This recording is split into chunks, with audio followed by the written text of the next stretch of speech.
Welcome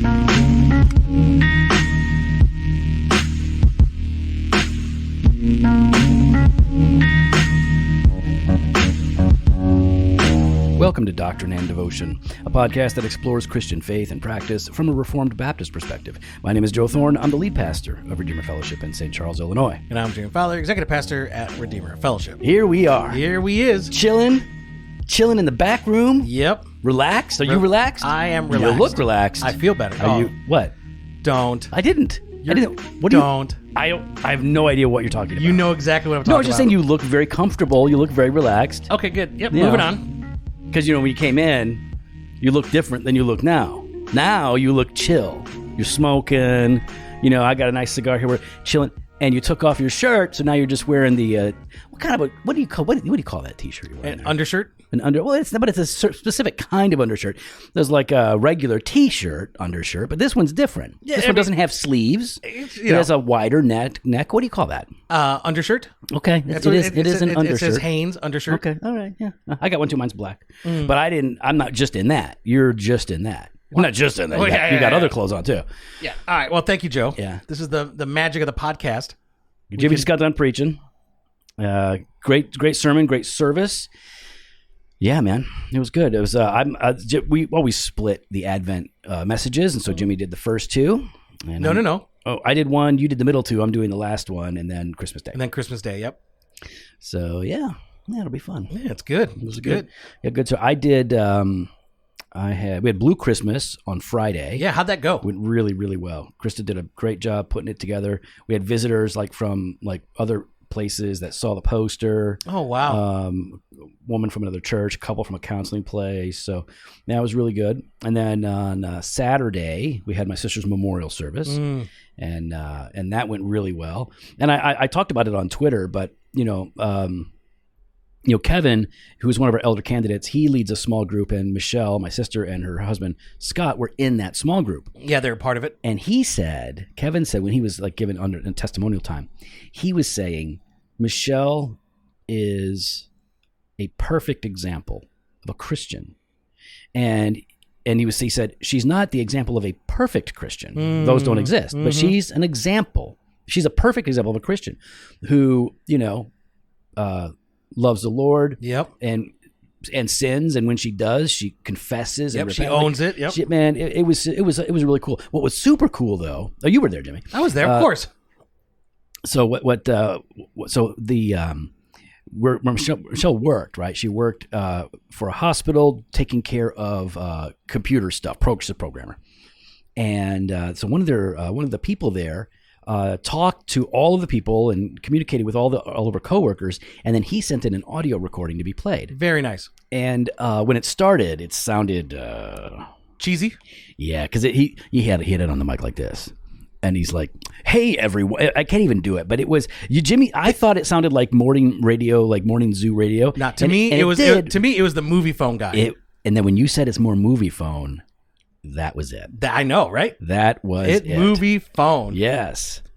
Tonight at 7 in Theater 4. Yeah, but a little happier though. Yeah, a little And so I thought, oh no, this is going to be a disaster. And then what it turned out to be was beautiful, because this guy was relaying all of the messages from her coworkers that talked about her faith, her piety, and her character. And this is not a Christian place. No. So these non-Christians were actually testifying to what God had done in her. It was really cool. Well, and then even, someone that had been with her for 2 weeks. Yeah, one lady that worked with her for 2 weeks only.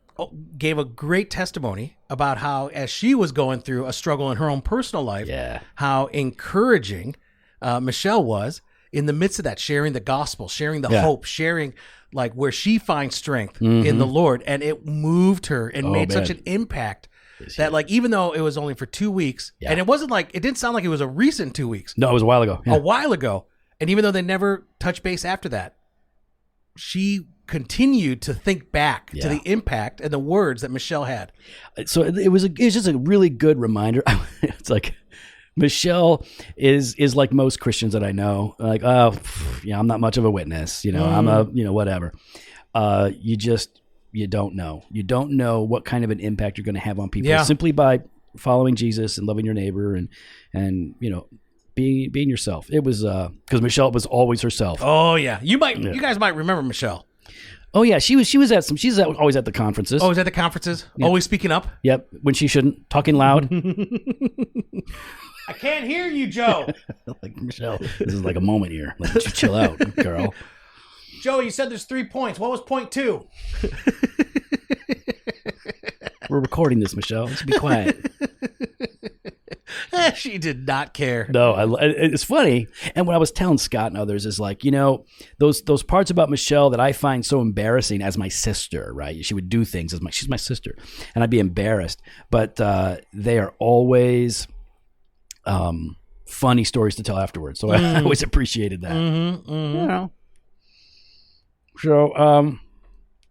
So yeah, I'm smoking a funeral cigar that Tony got me. Was it a funeral one? Yeah. Are you sure? Yeah, he gave it to me. You sure it wasn't for the ordination? Well, he might have done it in light of that, but I consider it a funeral cigar because he gave it to me at my sister's funeral. Gotcha. Okay. All right. Mm-hmm. But no, the note that accompanied it would reference the ordination that I went to. So why are you calling it a funeral cigar? Yeah, it's a funeral cigar. Sympathy points. Pay attention to me. You know what? Are you trying to get everybody now to send you funeral cigars? I'm just saying. Wow. A guy just did send me a picture of a box of cigars that had Spurgeon's face on it, and you do know my sister just died, so I could use some cigars for comfort. Oh, I will leverage my sister's loss of my. Absolutely. That is horrible. Absolutely. Horrible. She would want me to do that. Why? No, she would not. She told. Yeah, she would. She'd be like, "Yeah, go get some cigars." Go ahead, Joey. Make me a servant. That was my sister's attitude. So I was going to tell you. Have you been there yet? We talked about that restaurant called the Graceful Ordinary. Yep, I've been there. Okay, so somebody got us a gift certificate to the place, and first of all, I've been angry about this restaurant. Why? Ever since I got the gift card. A, I've never heard of it. B, the reason I was angry is because the name is so dumb and so like out of nowhere. The Graceful, I couldn't remember it. I kept calling it like that transcendent salad. I just could not remember the name of it. The only reason I know it now is because I wrote it down, the Graceful Ordinary. So generally, and it's a fancy restaurant. It's a little spendy, but the digs are very nice. Oh yeah, it's very well done. Very, very nice. It's not so fancy. Like, it's funny because I'm generally going to go, and so I took a shower. I did like a 15-minute cycle of mouthwash twice, all this stuff, changed my clothes. And then when we go there, she's wearing sweatpants and what? And she goes, "Oops, I left on Crocs." And I was like, "Well, just keep your redneck self behind me when we walk in. We'll be fine. Don't worry about it." So we walk in. Dude, how are you going to embarrass her like that? Okay, well, it is what it is. And so we walk in, and of course she's beautiful. Like, people don't really pay attention to that. They just see her and like, "Oh, wow." So we walk in, and of course we don't have reservations, and it's packed. And so like, "Hey, you know what? You can go sit on the balcony area there. It's tented off and it's warm." And wow, man, that was beautiful out there. It was a really, really nice place, and they make a great old fashioned. It was very good. A little on the spendy side, but not too bad for what you're getting. I mean, they got to pay for that place. That's a huge old bank. The overhead, I can't imagine. It's got to be nuts there. Yeah. Nuts. So yeah, we went there. It was nice. It was nice. Good. I'm glad you liked it. A little too hoity-toity for Jen, I think. She was like, a little too weird. She's too experimental with the menu. She's just like, keep it simple. Yeah, I like simple. Yeah. I like simple. The shrimp and grits are really good though. Yeah, so she's not into shrimp. So she's not going to do that. That's very good. But yeah. I got mussels. Okay. And they were the tiniest mussels I'd ever seen in my life inside these giant shells. I was like, it was not good. I was like, what's up here? So then I ordered some potatoes, like these crispy potatoes. Those were good. Those are very good. Yeah, I know what you're talking about. Yep. Yeah. So I'd like to go back, just for drinks, just hanging out, because the atmosphere is really cool. Yeah, but like you said, it's pricey. It is a little pricey. It's quite up there. And when I was relieved because the waiters and waitresses, they're servers, excuse me. Wow. Sorry. Wow. Didn't mean to gender those who are serving. But they were wearing like super casual stuff. So it's not that fancy, but it's pretty nice. Anywho, all right. So, well, listen, we got do we have time for this? Let's go ahead. Go ahead. What do you got? All right. So I mentioned chaplains a couple episodes ago. Okay. Yep. And I said some things. We got a couple of emails. Some offensive things. Well, I wasn't trying to be offensive. I was just saying that the chaplains that I've run into are sort of new agey, nonsensical. You said they're horrible, aggressive, worthless. They're aggressively new agey, pests. is what I they said. are a burden, is I believe. And I know that there are great chaplains out there too. Anyways, we got a few, and they were all very much like, "Yeah, man, that's a thing." It's like saying like a lot of pastors are awful. I mean, like you can find good pastors and bad pastors, preachers, and all that. Anyways, here's one email we got: D&D dudes, just listened to the Dealing with Death podcast and absolutely agree with Joe's comments about the hospital chaplain. I am in the Army, and every unit above the battalion level, that's about 1,000 soldiers, has a chaplain, and like 90% are exactly how you explain the hospital chaplain to be. Atheological, new agey, up in your business. I've only met one chaplain that actually asked about my beliefs and recommended I connect with another chaplain in a different unit that holds the same theological background. No, that's nice. Yeah, that's pretty cool. So, yeah. But I got another one from an actual chaplain, and he was like, yeah, man, it's a mixed bag. We got great ones. We need more solid Christians getting into the chaplaincy. There you go. And the SBC has a whole program, so if you guys are into that, check it out. Perfect. Right. We got an email, Jimmy. Oh, here we go. Podcasting. Mm-hmm. Here you go. Message.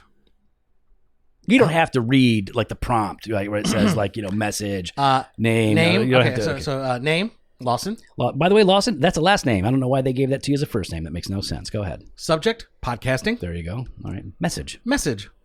Hello, Joseph and Fosif. I think it's the first time I've heard that. Yeah, no, it's good. I like that it puts me in the primary spot, though.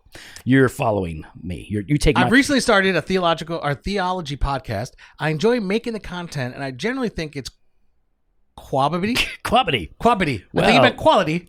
Yeah, but quality. It probably is more quality. It's more quality. However, I feel genuinely icky when I think about promoting it or trying to grow it. On the one hand, I would like to produce a resource that can help people grow to know God more deeply and follow Him more faithfully. But I also don't want to give in to more fleshly desires to just amass some sort of following or brand or some kind of acclaim. How have you both managed to navigate this sort of dilemma? Thanks. So, well, a couple of things here, just off the bat. I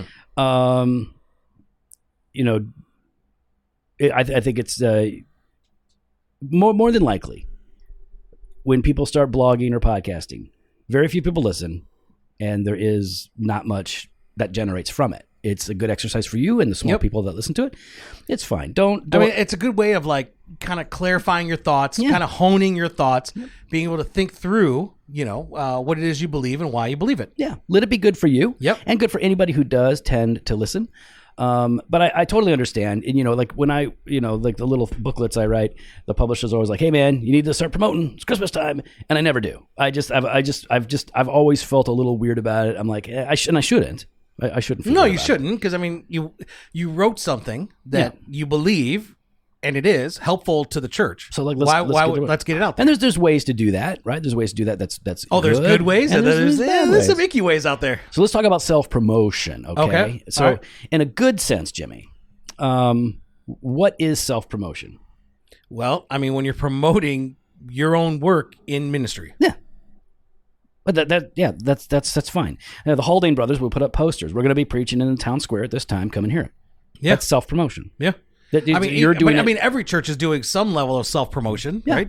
Whether they're, think about the flyers that maybe people put out, depending upon, I guess, your budget and everything. If you're on the radio, putting out some ads or things like that. TikToks with flying drummers. I think Hensley was there. Was he there? What's the name of the church? I don't know. Honestly, I just saw clips if you look at his Instagram, I think he was. Nah, he's just sharing that. No. Nah, I'm calling no. All right, here. I'm saying no way. I'm pulling up right now. So while you're pulling that up, I'm going to say this. All right, go ahead. As Christians, we love the Bible. Nothing beats digging into the scripture for yourself, but studying the Bible can be difficult, and sometimes our study habits grow stale or maybe even non-existent. So, what do? Introducing Logos 10, the new release from the leaders in digital Bible study. Logos takes you beyond Bible reading and into Bible studying. And I'm speaking from experience here because Jimmy and I use Logos every single day, and we have for years. You want to do a word study, prepare a sermon, understand a difficult passage, start and actually finish a Bible reading plan. You can do all of that and more by using the study tools and the theological library in Logos 10. With Logos 10, you will uncover biblical insights whether you have 5 minutes or 5 hours. And the new Logos is lightning fast on desktop, web, or the mobile app. It has a sleek, modern look that helps you to focus on what really matters, the scripture itself. And of course, it's endorsed by leaders like John Piper, Randy Alcorn, Elise Fitzpatrick, or more importantly, the Joe Foe. Stay in the Word and keep the Word in you with Logos 10. Visit logos.com/Jofo to find out the best Logos package for you. That's logos.com/JOFO.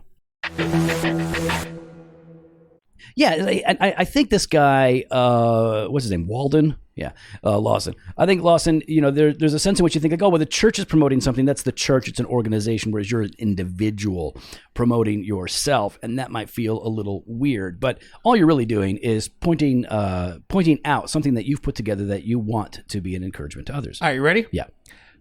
Quote. Yes.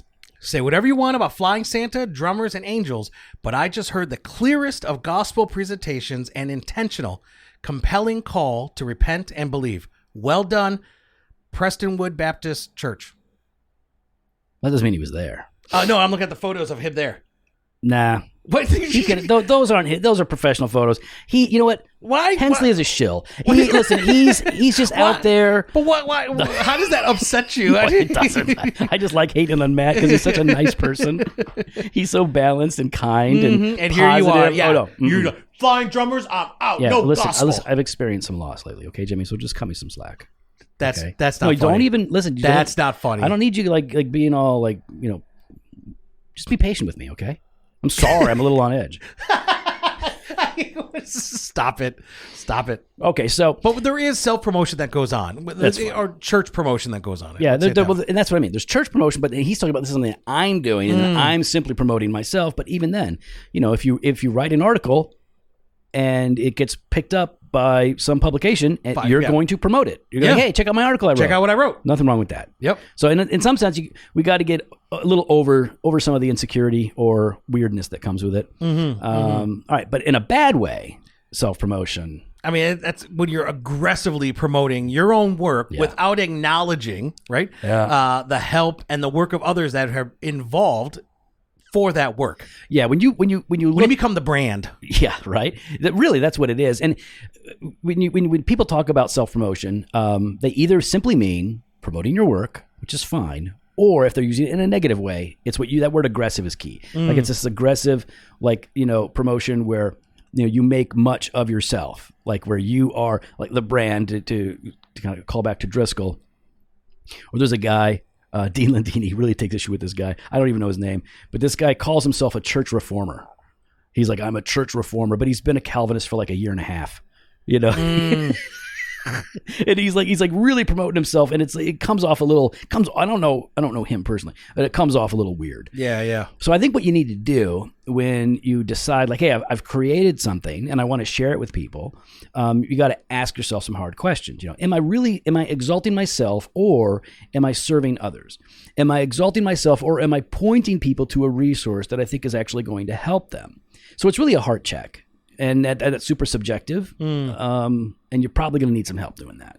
Well, I think, and like you just said there, right? You're going to need some help. You're going to need some accountability. Who are those individuals that can look out for you, that they could be speaking into your life, that they have a position that they can call you out? Are you humble enough to hear the critique and criticism from those close to you that could say, hey, check your heart on this, because you're making much of yourself, not making much of God. Yeah.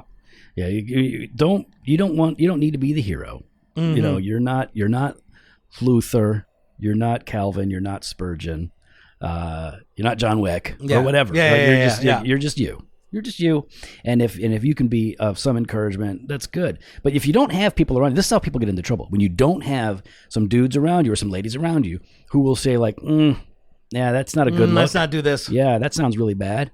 And sometimes it's just how things sound. Sometimes we start to lose a little bit of control, get a little full of ourselves. You need somebody that can speak into your life. The people that don't have that, either by design or by accident, are I think, much more likely to get into trouble. Oh, yeah, there's the clear danger before them.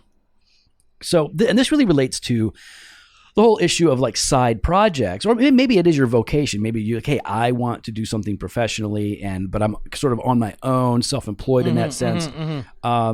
But whether it's a side, I'm thinking about it more in terms of side projects, right? Like for most of us, a podcast or a blog or a writing thing is going to be like, a lot of guys like, I want to be a writer. Yeah, most writers don't make their living from being a writer. Like most writers, they write, and if anything, it's a supplemental form of income, a very, very small, modest one, or there is no income at all. It's something that you do on the side because you want to write and you want to get the word out, especially in ministry. So we thought we'd give you guys some advice for if you are starting a podcast, or if you are starting a side project of some sort. Like live streaming is now like a really big thing. Lots of people are doing that, so it's similar to a podcast, a little different. And one of the first things that Jimmy and I are thought about and still really work on is just balance. Right? If this is something that you're going to add now to your life. So you need to balance work, you need to balance family, all your responsibilities, and this project, because it's easy for the new thing to become everything, right? Because you're excited about it. Oh yeah, it can just overtake you. Yeah, right? man. Because it oftentimes it takes a lot of work to get something started. But we just tend to nerd out and geek out about the new thing. I think that's it. We're so excited. It's like you mentioned, man. It's new. It's exhilarating. It's you're looking and saying, man, this is really gonna do well, and I got to put all my time and effort into this. So you got to really just determine what you're going to do, how much time you're going to give to it. Well, and at the same time, looking at what your priorities really should be. Yeah. Right in the midst of that, because you can't you have to first determine what are the priorities. And so for Joe and I, we said, you know what, family and church. These are like the local ministry here. These are the priority, right? Yeah. And so whatever we do with the podcast is after that. Yeah. And so if something's going to give, it's going to be the podcast. The podcast you have to give it up. And I think that's just something in general. You have to be willing. Are you willing to put it away? And this just gets down to knowing what your calling is, right? And what your various callings are, right? I've been doing a lot of personal work on this, and it's like, well, what are my callings, right? And so there's like the great calling, right, to glorify God and enjoy Him forever. But then there's this, like, I'm called to be a Christian, I'm called to be a husband, I'm called to be a father, I'm called to be a pastor, a friend, a neighbor, right? Like you could really break it down into a lot of things. And so you've got to understand like what your callings are, and are you called by God to do this? Well, maybe not. We'll see.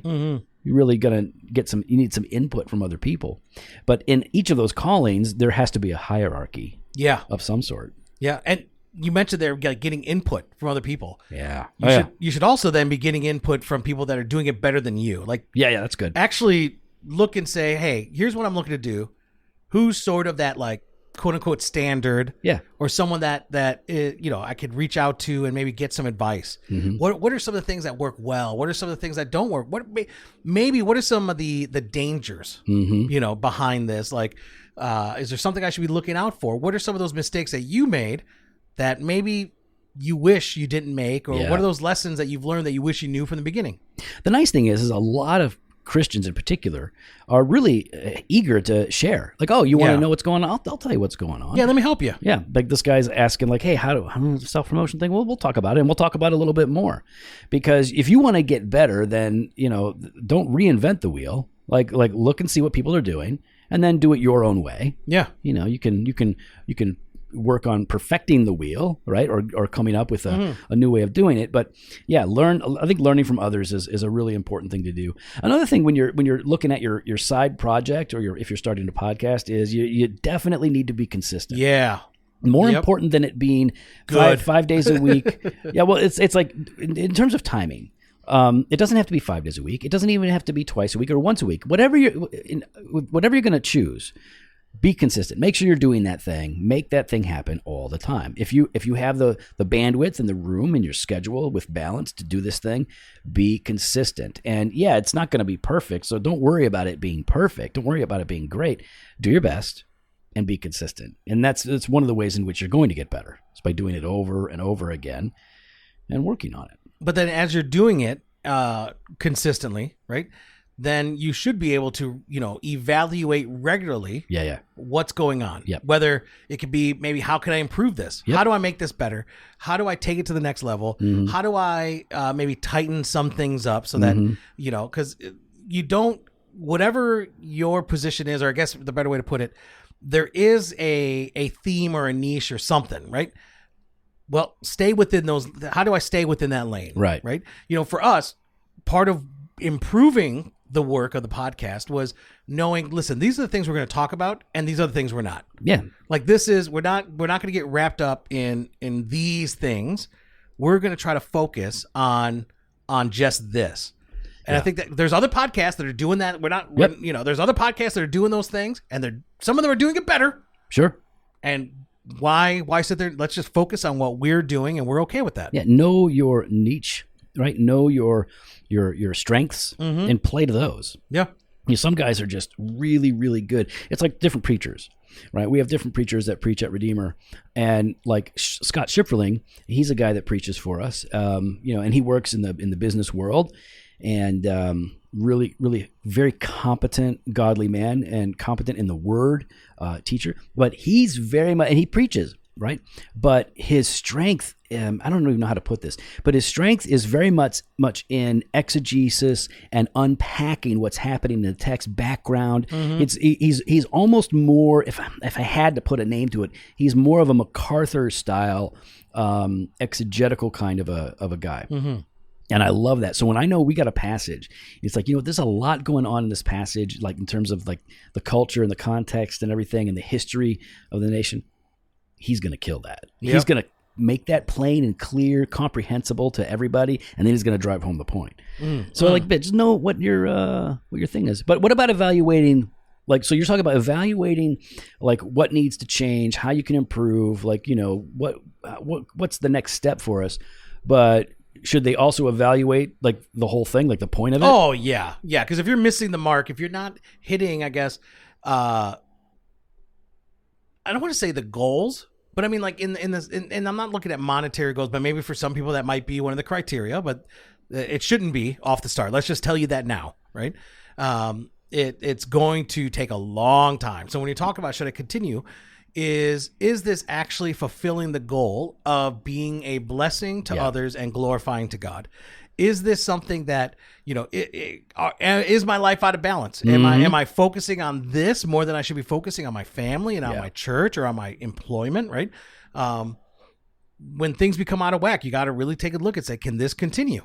When things get out of whack, you got to take a step back to get back on track. And otherwise, you're going to get... we lost that. I know. I'm sorry we're not hip-hop artists. Sorry. We're not rappers. Nope. Yeah, I think that's good because honestly, I mean, you may decide hey, listen, I've been doing this, nobody's listening, and I'm just going to try something else. That's fine. Or you may say like, hey, you know what? I can't do this. I'm suffering or my other responsibilities are suffering. Maybe time to hang it up. But in general, I think it's really good to evaluate how you're doing and whether or not you should be doing it. I think that's a pretty good thing. Yeah. I think, but side projects, like people say, like, what are your hobbies? What are your hobbies? And I've never really felt like I had a hobby. And then with podcasting, I would say that's qualifies as a hobby. Yeah. It takes up 6 hours a week or so. And we put effort and time into it. We enjoy it. Yeah. It's fun. And it happens to be a blessing to other people. So. And it's restful for us. It also helps us, I think. I mean, at least I find it's helped me in ministry, just at the local church level, being able to kind of hone my thoughts. I can see how it's helped you quite a bit. Yeah. You were a disaster before we started this podcast. And now you're almost not a disaster. Almost not. Almost. I'm getting closer. Well, we'd love to hear your thoughts. You can follow us online on Instagram and Twitter at Doc and Devo or on Facebook /Doctrine and Devotion. You can head to the website, doctrineanddevotion.com. There you can contact us. You can sign up for the email blast for the store, jofostore.com, and grab some gear. What do we got? We got that Fresh Pottery Monday and Thursday. We got blog posts and video content over the website. And if you want to support the podcast and get exclusive commercial-free content, you are going to want to subscribe to Doctrine and Devotion All Access. Subscribers get free weekly devotional meditations Monday through Friday and the Banter of Truth podcast. To sign up, click the link on your podcast player for this episode that says support this podcast or head on over to doctrineanddevotion.com/all access. Later.